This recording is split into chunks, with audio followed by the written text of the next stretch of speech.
This is Stephanie Underwood, and welcome back to the Relational Safety Podcast. This is episode 9. If you haven't watched the previous episodes, I highly recommend listening. I break down the relational safety framework in more depth. In today's episode, I want to give you 5 key takeaways from the relational safety framework that really highlight what this framework is about. I really believe that this framework offers a fundamentally different way of understanding why we react the way we do in relationships, why certain small moments hit so hard, and why so many of us are walking around carrying patterns we cannot seem to explain. But before we get into the top 5 takeaways, I want to start with something more fundamental. I want to talk about why any of this matters in the first place. Human beings are a highly social species. Our survival historically has depended on relational proximity, group membership, and caregiver availability. To our ancestors, being cast out of the group or losing the attention of a protector was not just an emotional hardship. It was an actual death sentence. And that is not a metaphor. That is biological history. This is why our nervous systems are hypersensitive to interpersonal dynamics. When you feel a visceral, heart-pounding reaction to a seen message left without a reply, or a subtle shift in a partner's tone, your brain is not overreacting. It is engaging in what evolutionary psychologists call error management. That is a strategy where the subcortical brain prioritizes speed over precision. In the world of survival, a false positive, meaning detecting a threat where none exists, is much less costly than failing to detect genuine danger. In other words, the brain would rather be wrong than risk your life. That is the foundational piece.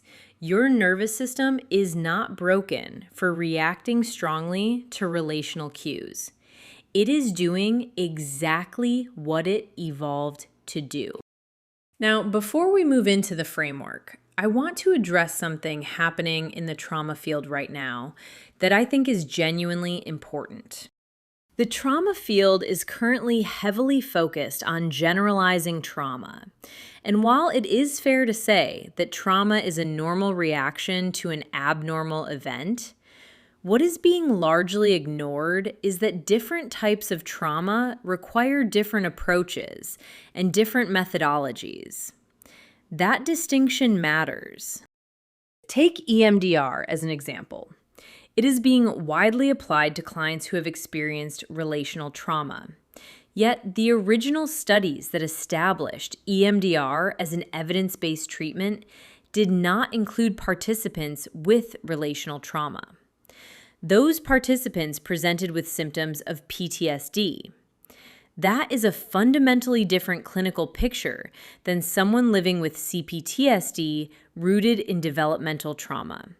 And treating them as equivalent does a disservice to both the research and the client.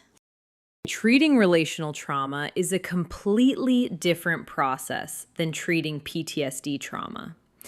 Because relational trauma is rooted in safety appraisal and survival.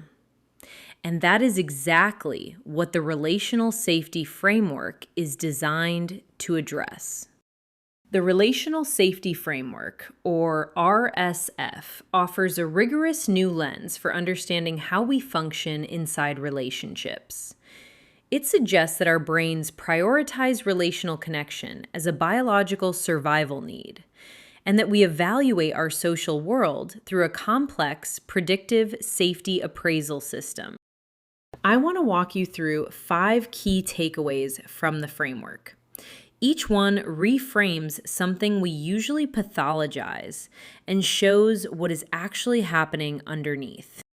Takeaway 1. Relational safety is a biological survival need. In the human brain, the line between social pain and physical pain is nearly non-existent. Because proximity to others is required for protection and for physiological regulation, our nervous systems treat threats to connection as biologically consequential. Research in social neuroscience confirms this. Social rejection engages the same neural systems used for physical pain processing. This is the work of Eisenberger and Lieberman, published in 2004.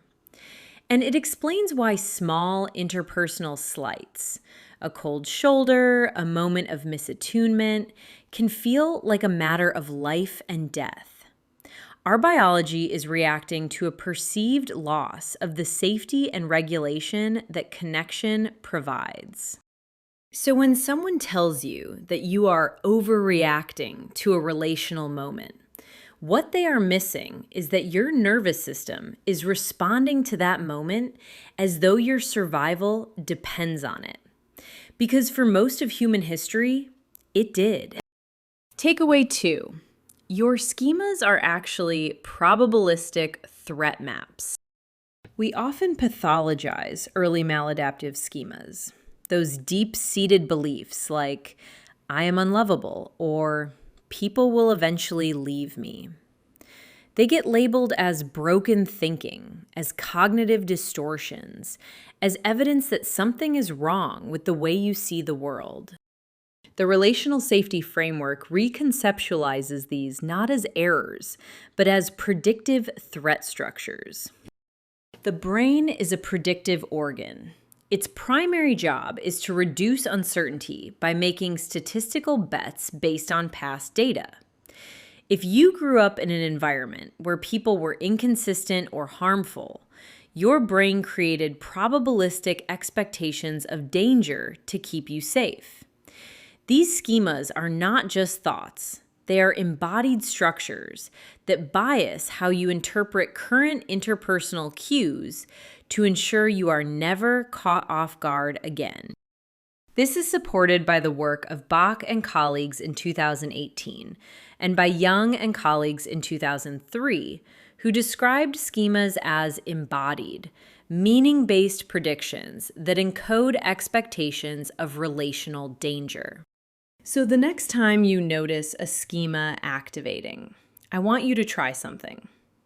Instead of asking yourself, what is wrong with you? Ask yourself what your nervous system is predicting and what past data it is using to make that prediction. That single shift changes everything about how you relate to your own reactions. Takeaway 3. The 4 hidden domains of safety appraisal. Your nervous system does not evaluate safety at random. It continuously monitors 4 interacting domains to determine the survival probability of a relationship. These domains function as an integrated system where one can often buffer or amplify the others. The first domain is predictability. That is the extent to which a relationship is consistent and anticipatable. Uncertainty here biases the system toward high alert vigilance. The second domain is controllability. That is the perceived capacity to influence outcomes, set boundaries, or repair a connection when it breaks. The third domain is relational signaling. That is the interpretation of cues like facial expressions and tone. Because of the subcortical speed over precision bias I mentioned earlier, a harsh look can trigger an alarm before your conscious mind even has time to process it. The fourth domain is interoceptive cost. That is the physiological and affective burden of the relationship.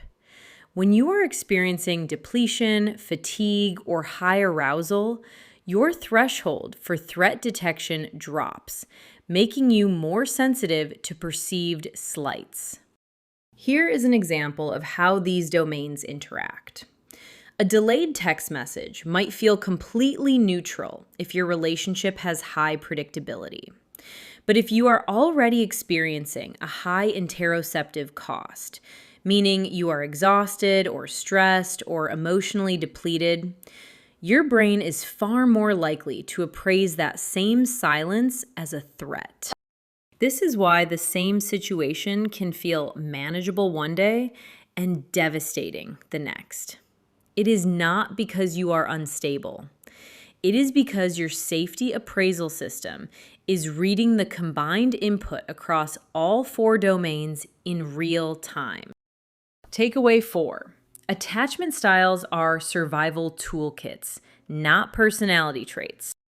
Under the relational safety framework, attachment styles are not fixed personality labels. They are adaptive regulatory strategies. They are the specific tools your nervous system uses to manage arousal when a relationship is appraised as uncertain or unsafe. Hyperactivating strategies, which we see in anxious attachment, amplify signals to ensure a response from an inconsistent environment. Deactivating strategies, which we see in avoidant attachment, minimize attachment needs to avoid the high cost of rejection or intrusion. And disorganized strategies emerge when the caregiver is simultaneously the source of safety and the source of threat, creating a paralyzing approach, avoidance conflict. This shift is important. It moves the focus from what is wrong with you to how is your nervous system trying to protect you. These strategies are simply the most efficient way your system found to preserve safety within your specific history. They are not personality flaws. They are survival toolkits, and they were built for a reason. Takeaway 5. Why insight alone is not enough for real change. There is a neurobiological asymmetry in the brain that I want you to understand. The subcortical pathways that detect threat work much faster than the cortical pathways that handle logical knowing. This is why you can logically know your partner is safe and still feel a panic response when they pull away. Your cortex knows one thing. Your subcortical brain is running a different program entirely. Real change requires what the framework calls relational disconfirmation.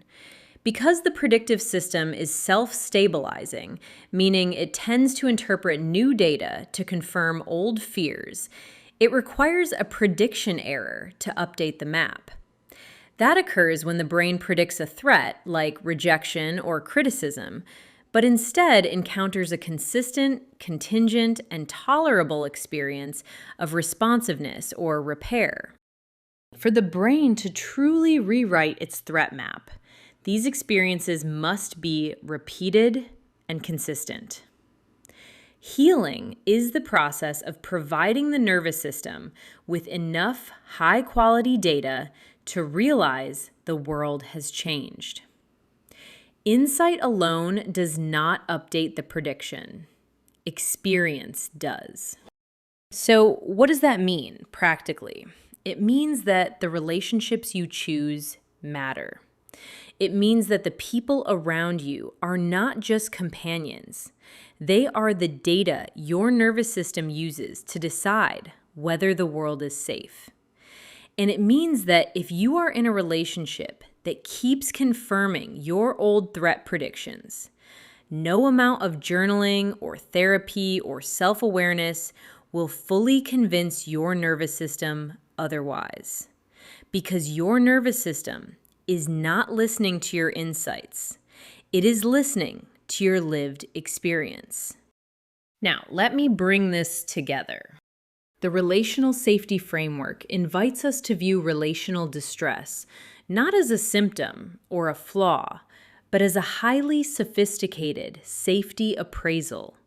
Your brain is doing exactly what it evolved to do, keeping you alive by predicting where the next wound might come from based on the data it has. By understanding the domains of signaling and interoceptive cost, and by intentionally seeking out relational disconfirmation, we can slowly update our internal maps. We move from a state of constant vigilance to a state where we can appraise connection with more flexibility and less fear. I want to leave you with a question to sit with this week. If your nervous system is currently predicting a threat in your relationships, what would a relational disconfirmation look like for you today? What would a moment of unexpected safety or consistent responsiveness actually look like in your life right now? Sit with that. Notice it when it happens. Let your nervous system take in the data. Thank you for being here. This is Stephanie Underwood, and this has been the Relational Safety Podcast. I will see you in the next episode.